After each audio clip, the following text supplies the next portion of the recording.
Estudo Bíblico. Série Ouvindo a Voz de Deus. Apresenta estudo número 16, o Mandamento Esquecido. Deus criou o mundo em 6 dias de 24 horas, e no 7º dia descansou. Em cada dia fez uma parte muito especial. Hoje vamos estudar um tema muito discutido e mal compreendido entre as pessoas. Entre os dias que marcaram a semana da criação, existe um que foi separado por Deus para estarmos mais próximos dele. Um dia para descanso, adoração, servir as pessoas e receber bênçãos especiais. Marcos relata as palavras de Jesus. O sábado foi estabelecido por causa do homem, e não o homem por causa do sábado. Esse texto diz claramente que o sábado foi feito por causa do homem, e não diz que foi por causa do judeu, do hebreu, do grego, do gentio. Diz homem no sentido genérico, para referir-se ao ser humano, homem e mulher. A Bíblia é clara em afirmar que o 7º dia é o sábado do Senhor teu Deus. Vejamos agora a origem do sábado na Bíblia e a sua observância na história bíblica. Gênesis capítulo 2, versos 1 a 3, diz: Assim, pois, foram acabados os céus e a terra e todo o seu exército. E havendo Deus terminado no dia 7º a sua obra que fizera, descansou nesse dia de toda a sua obra que tinha feito, e abençoou Deus o dia 7º, e o santificou, porque nele descansou de toda a obra que como Criador fizera. O sábado é o memorial da criação, e foi instituído por Deus antes da entrada do pecado nesse mundo. Adão e Eva eram fiéis observadores do sábado. Moisés viveu cerca de 1500 anos antes de Cristo e ensinava a observância do sábado nos seus dias.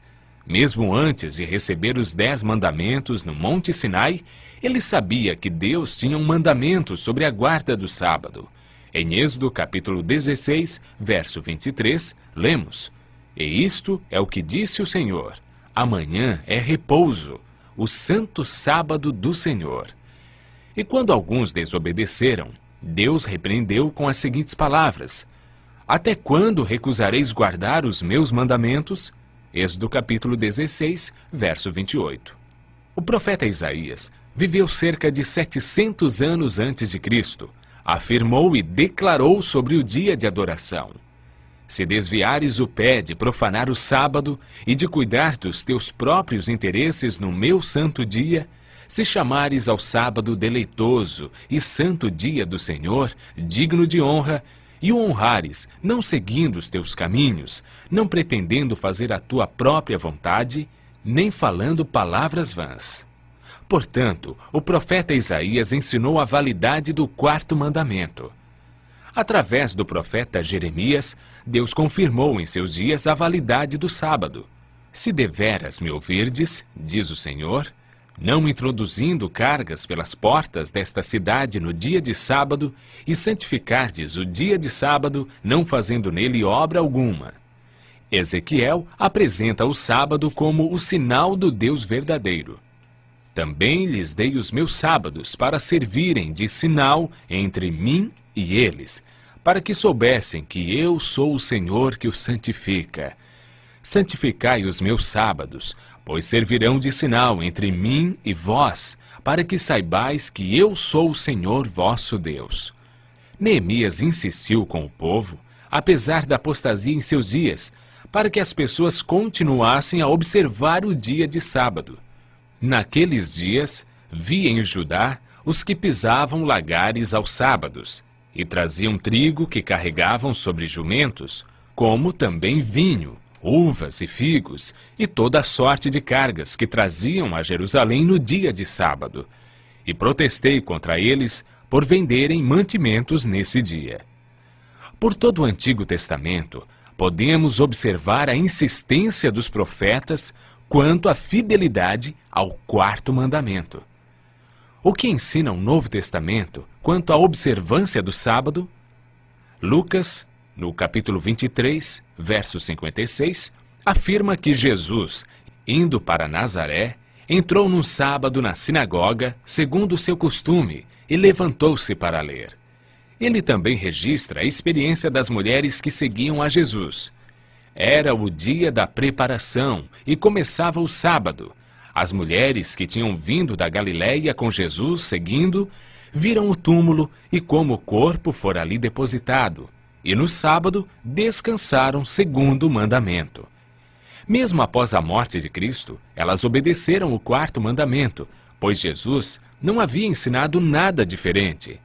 Os apóstolos mantinham também o costume de Jesus. Atos capítulo 17, verso 2 diz: Paulo, segundo o seu costume, foi procurá-los e por 3 sábados arrazoou com eles acerca das Escrituras. Mesmo onde não havia sinagoga, ele adorou a Deus no sábado.